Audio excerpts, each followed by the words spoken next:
He worked with Port Phillip Prison. Right. And I explained I was with Corrections Victoria. So we both knew the same job. We knew the same prisoners. So but we did work. Your book is really the memoir of a screw dog maggot. Yeah, it was funny like that. As you found out, to your shock and horror, the Friday night you went to the Seabull, it ended in blood, sweat and tears. A lot of blood. I'm Andrew Rule. This is Life and Crimes.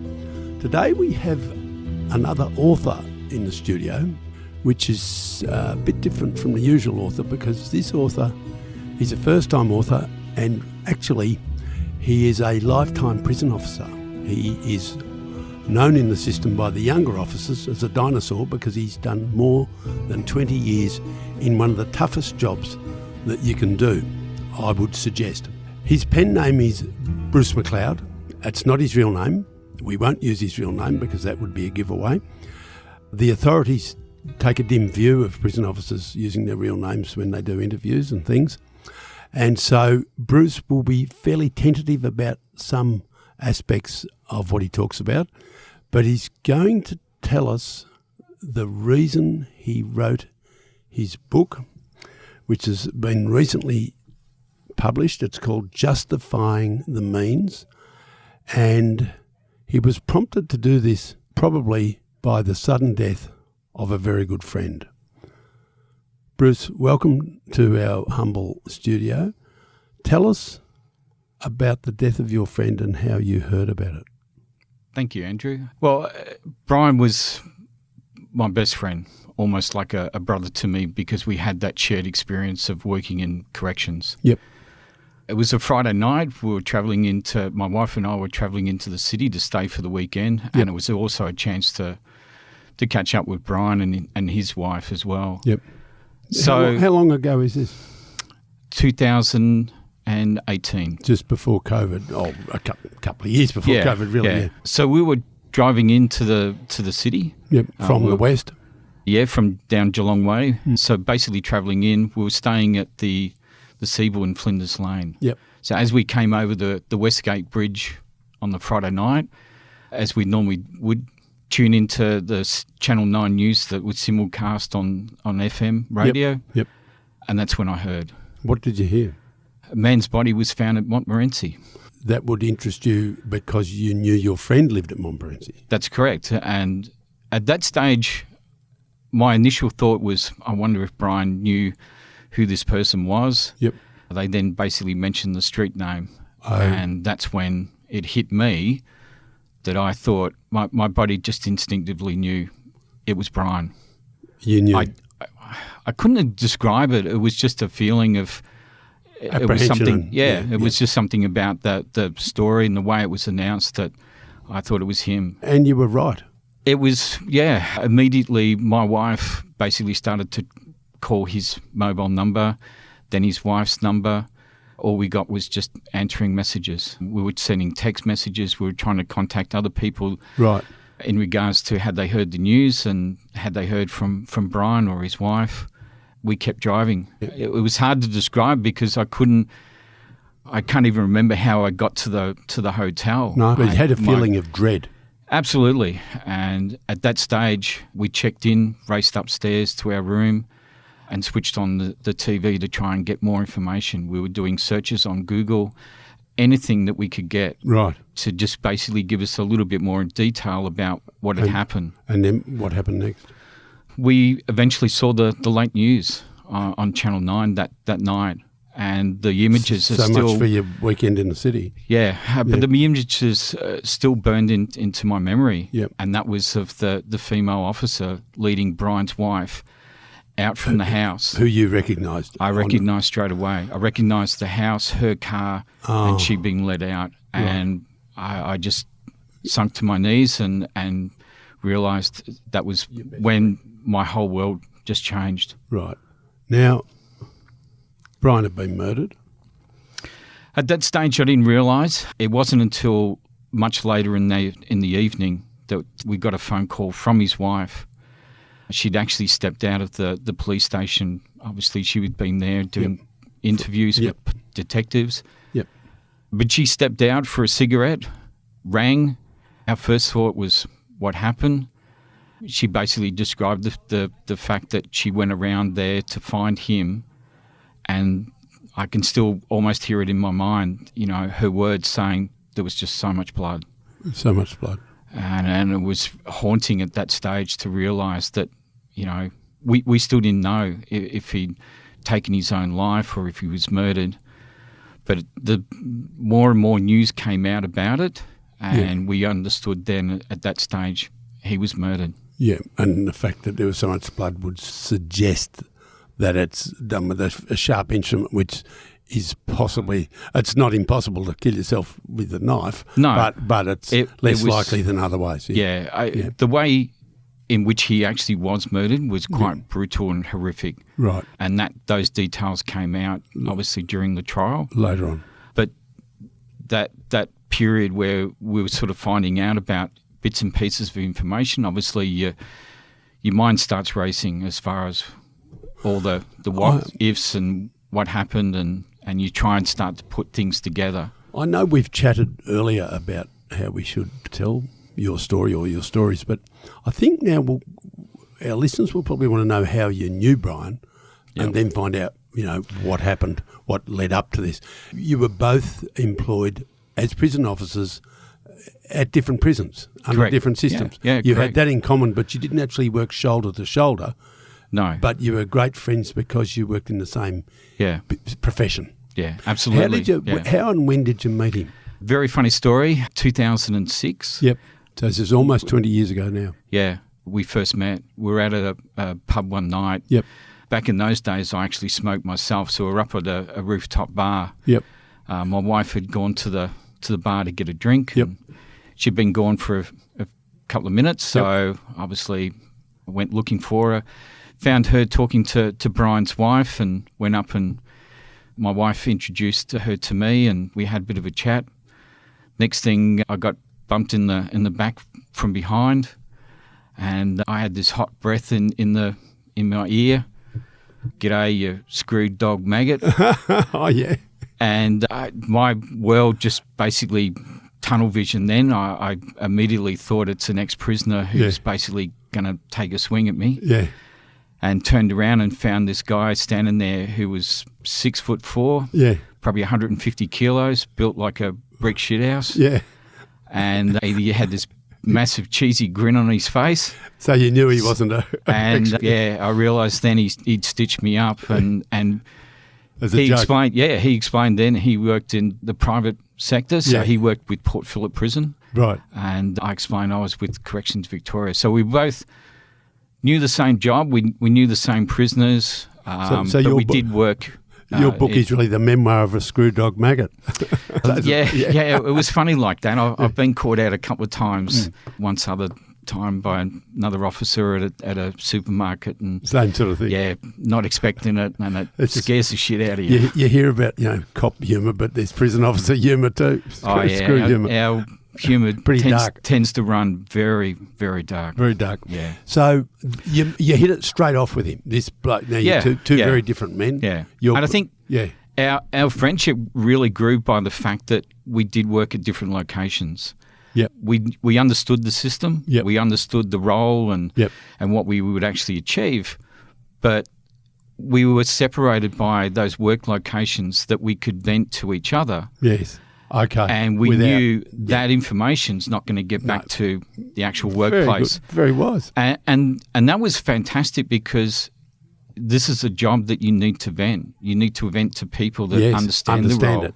Family don't realise what it is that you do, what you go through, what you see and hear and experience. And in some aspects of the job, it's almost unthinkable as what you actually go through and see and experience. So they become very good friends. Yeah, so to talk to someone like that, we became best friends. We became almost like brothers. We never walked the same tiers, but we experienced the same things. So we understood... The same fears. Yeah, we understood each other so well. And a necessary relationship in your business. Yeah. He was someone that no matter how bad my day was, I could talk to him and he would make things better. Now, he's a happy-go-lucky, good company, He's a man mountain. There's a lot to like about a bloke like that in your business. Oh, absolutely. And he would fill you with joy and confidence and all sorts of things. What happened? What went wrong? For Brian, he was the sort of guy that obviously through that role, he would jump in and help anyone. So one day while at Port Phillip, he was basically running to someone's aid. To another officer up on a tier. Yep. He got jumped from behind, ended up falling downstairs and hurt his back. And a big, heavy man falling downstairs is not a great thing. Your own size is against you. Yeah. Because you fall harder and heavier. Yeah, well, that's correct. Yeah. I think he went through something like about 4 back operations, but at the end of that, doctors then told him he would never work again. But as a result of that incident and being attacked and then his injuries, he ended up with a massive payout from G4S, who basically run Port Phillip Prison. Yeah. So as a result of being told you're never going to work again, he was in constant pain. If he sat too long, he had to stand because he was in pain. If he stood too long, he had to sit down because he was in pain. And so did you see the change in him? Yeah, he did change. He became probably a little bit more isolated, only having sort of close friends and that around, people that understood what he was going through. We got a rough idea, when this happened? This would be 2-3 years before he was murdered. Yeah. Yeah. So this is roughly 2015 or something like that. Yeah, something like that, I think.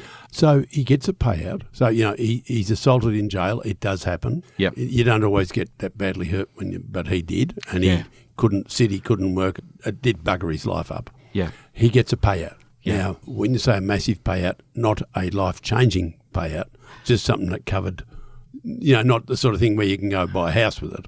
No. He got a massive payout in the sense that it wasn't as large as what he thought, but the payout ensured that they would pay for all his medical expenses in the future. Right. So there's that. Okay. He did go out and buy a brand new Land Cruiser. I think he spent $120,000 on that, and it was all kitted out for him.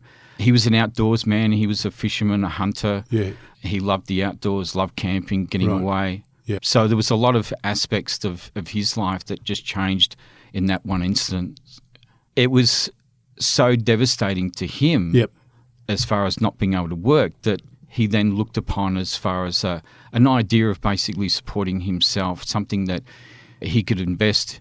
He wanted to invest his money. Get some sort of return on that so to set himself up a little bit more for the future. For the future, because he realised he probably couldn't, run the gym's mowing franchise or anything because his back was shot. Yeah. And, terrible thing. So here's your friend. He's got some money. He's got a nice new car, but he knows that it's not going to last if he can't invest and get a return. Yeah. So he looks around to invest his money and get a return. Yeah. What happened then? So he basically invested his money with a friend that he knew. Someone he knew. I had no knowledge of this person. No. Although I did find out a lot later. But at that stage, he invested money.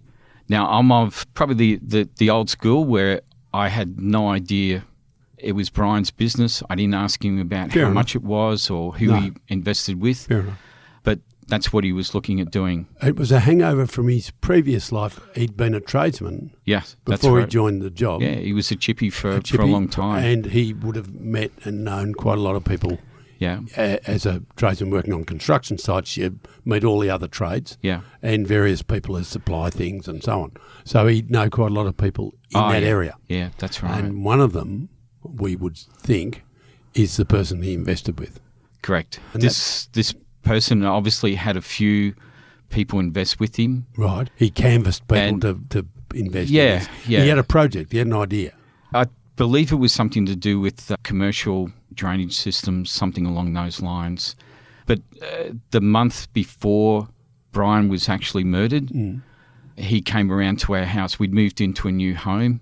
Brian came around Brian came to your house? Yep. So even with all the pain that he was going through, he actually helped me put up our clothesline. Did he? We sat down afterwards having a few drinks and he told me then that he was basically asking this guy for the money back. Even at that stage, I had no idea how much he invested with this person. Right. But that was the month before, and he said he was asking for this money back. Right. And it didn't really register then that it was particularly a problem. No.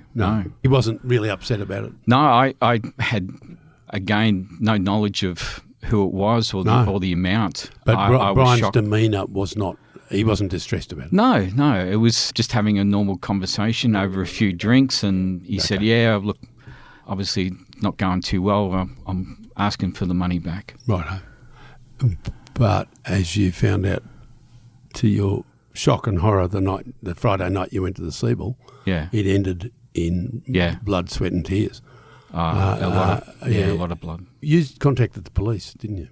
Yeah. Because the police didn't know who did it initially. No, so... And you had an idea. Well, it was probably a week later. Yep. We were still waiting. Obviously, the coroner had Brian's body, so there was no funeral. We were still waiting to hear of things and find out more information. Yep. But I rang Crime Stoppers. I spoke to a female detective who rang, and they took notice of you. Yeah, I wanted to explain to her that although I didn't have a suspect in mind, I wanted her to understand who Brian was. Even though he was no longer a prison officer, once you're an officer, you're always an officer. And what does that mean? You have that personality, you have that basically the understanding that you keep people at a distance. Right. Trusting people is very, very difficult. And you watch them. Yeah, you basically keep people in your peripheral all the time. So you don't turn your back on anyone. What you were telling the police officer, or reminding them, is that because of his years as a prison officer, Brian wasn't the sort of bloke that would have somebody that he perceived to be a danger or a possible potential danger or a stranger up close and personal. He wouldn't have them behind him. He'd keep them in sight. He'd have all those little tricks that you blokes have, as do bouncers, security guys. You see it with people in that business. That's right. They're always watchful. Yeah. They got their head on a stick moving. And Brian was like that. Yeah. So therefore you deduced, and you told the police this, you deduced that whoever did this was someone he knew well that he trusted. Correct. That then gave them the idea that perhaps they should look at people he knew well, not a random thing or someone he didn't know well. That and the fact that it involved money. That it involved money. I had no idea, but certainly I assumed it would have been a large amount of money that he would have invested. But as I said... I think it was 6 figures. Brian, like all officers, we become hyper-vigilant. You see threats everywhere. Yeah. So for him to turn his back... And it was after that I think it was a week later, they basically made an arrest. Yes. We then had the funeral. Yep. I actually got approached by officers from where he worked, from Port Phillip. And they spoke to me after the funeral. I told a funny story about Brian. I actually got him a tour of the prison I was working at. Yeah. Melbourne Assessment Prison at the time. Yep. And he basically came in for a tour and showed him around. We both knew a few prisoners there and that. But after the funeral, I actually got approached by officers from Port Phillip who said, if we ever get hold of this guy, and I said to him, I'll stop you right there. Yeah. Do not tell me. Yeah. I do not want to know. Yeah. As far as, and I stayed away from the trial. Yeah. I stayed away from a lot of it because I didn't want this person having influence over my emotions and making decisions that would affect me. Very wise in the long run. Yeah. And the only thing I wanted management to know where I was working was just simply who this person was and the fact that I asked he not be sent to that prison. Okay. And they basically said, don't worry, as long as you're working here, he will not come here. He will not come here. Yeah. That was very, very good of them, really. It was, I really appreciated that. Yeah. I didn't know how I would react to come face to face with his killer. Just to go back to the crime, this central crime, a crime that's really affected your life and made you decide to write this book indirectly. What happened with he's invested the money, the guy with the money, with his project, the drainage scheme or whatever, it hasn't worked, or he's he hasn't got the money to pay him back. What came to a head? What happened? So during the trial, it came out that he basically went around to speak to Brian, and he used a ruse to basically go and use the toilet. He then came out, claimed that the toilet wasn't flushing. Right. Brian went in to actually have a look at it, and this guy grabbed a knife from the kitchen, stabbed Brian in the back and neck about 34 times. So this was, at least to that extent, it was a planned attack. I mean, whether he planned it for 2 days or 2 weeks or 2 minutes, he planned it to get him to step into the toilet and do that with a ruse. It's a plan. I can't comment. I don't know. Clearly, even if it's only a short-term thing, he did. Yeah. He wasn't, we had an argument and then we started hitting each other. It wasn't that. The only thing I would say is that during the trial, his defence team tried to use an alleged story that Brian had threatened this person's children. Oh, right. And the judge basically saw it for what it was, completely fanciful, Yeah. that he never made any threats and all of that. And as a result, he ended up with 28 years. Yep. I think around 22, 23 on the bottom as far as parole Which period. Yep. But 28 years maximum. Be most of the rest of his life. He'll be he'll come out a very old man if he comes out at all. But I think for myself, the night Brian was murdered, it was like it wasn't something broke inside me. It was like a spark or a light just went out. Yeah. I had a lot of grief and guilt after the funeral, after all the trial. Yeah. And that's basically, I didn't have my friend that I could speak to anymore. Yeah. I couldn't ring him and tell him about my day or the assault or an incident at work or anything like that. So I would wake at 2, 3 o'clock in the morning. Yep. And start writing notes on that on my phone as a way of still talking to him. Yes.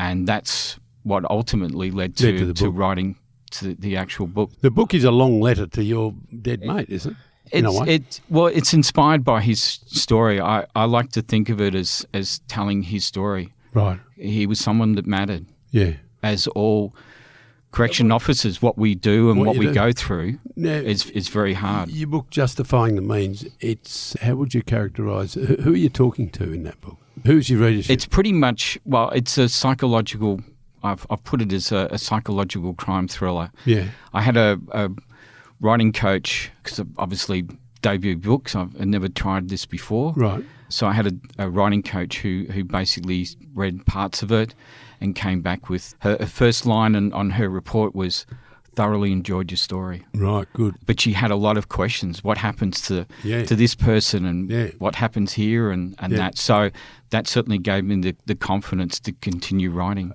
So is this a work of complete fiction based on real events?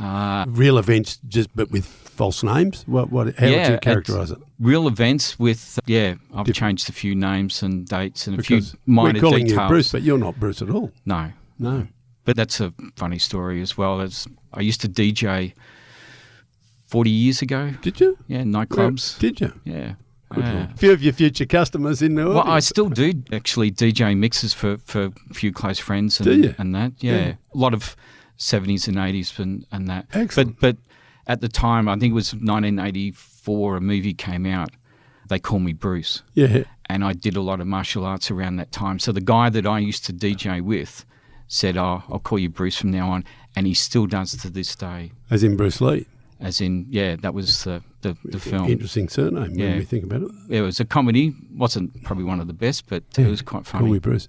And so that's why you chose that. Yeah, I mean, there's this idea that until you grieve, you can't move on. We act and move about. We put on the uniform. We put on the fake smile. But until you actually grieve, you can't move on. You're simply going through the motions. Yeah. And I never really understood that until Brian was murdered. And that's the end of our first part of the story being told to us by Bruce McLeod, serving prison officer who has written a book called Justifying the Means. Next week, we will hear the rest of Bruce's story. Thanks, Andrew. Thanks for listening. Life and Crimes is a Sunday Herald Sun production for True Crime Australia. Our producer is Jonty Burton. For my columns, features and more, go to heraldsun.com.au/Andrew Rule, one word. For advertising inquiries, go to newspodcastssold@news.com.au. That is all one word, newspodcastssold. And if you want further information about this episode, links are in the description.